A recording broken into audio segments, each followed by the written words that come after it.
যে এই ঘটনাটা আমরা অত্যন্ত গুরুত্ব দিয়ে তদন্ত করছি এবং এই ঘটনার প্রকৃত রহস্য উদ্ঘাটন করা এবং এইখানে আর অন্য কারো কোনো সংশ্লিষ্টতা আছে কিনা সেটাও আমরা খতিয়ে দিচ্ছি। আমি আসলে বলেছি যাদের বিরুদ্ধে সুনির্দিষ্ট অভিযোগ রয়েছে এই গোয়েন্দা তথ্যের ভিত্তিতে আমরা আটকগুলো করছি।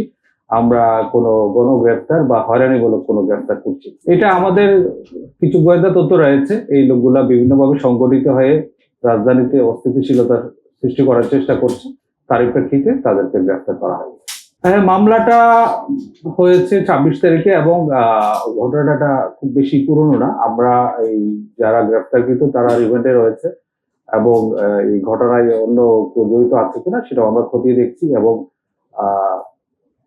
এর অন্য কোনো দিক আছে কিনা সেটা আমরা গুরুত্ব দিয়ে তদন্ত করছি। জি, গত 8 জুলাই বসুন্ধরা এলাকার ক্যাবি কনভেনশন হলে একটা বৈঠক দিয়ে আমাদের কাছে তথ্য ছিল এখানে জনৈক শামীমা নাসরিন শম্পা নামে একজন, উনি একটা প্রতিষ্ঠানের নাম দিয়ে এখানে বিদেশে লোক পাঠানোর নাম করে বিভিন্ন ধরনের প্রফেশন, বিশেষ করে তারা রাজমিস্ত্রি, কার্পেন্টার, ইলেকট্রিশিয়ান এসব লোককে বিদেশে পাঠাবে এবং সেখানে তাদেরকে প্রশিক্ষণ প্রদান করা হবে এই নামে কেবি কনভেনশন হলটা ভাড়া করে।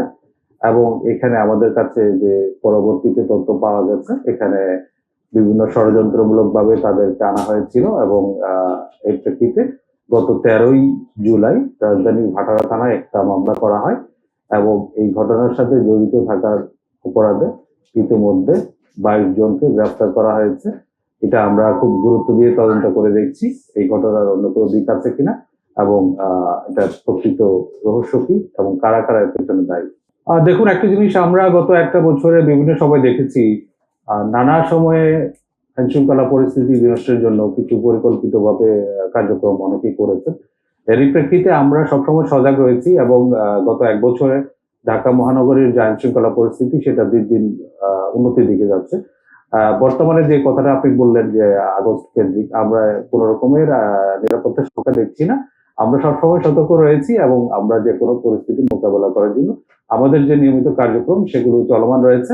এর বাইরে যে কোনো পরিস্থিতি মোকাবেলা করার জন্য আমাদের যথেষ্ট প্রস্তুতি এবং সক্ষমতা রয়েছে। ধন্যবাদ সবাইকে। আসসালামু আলাইকুম।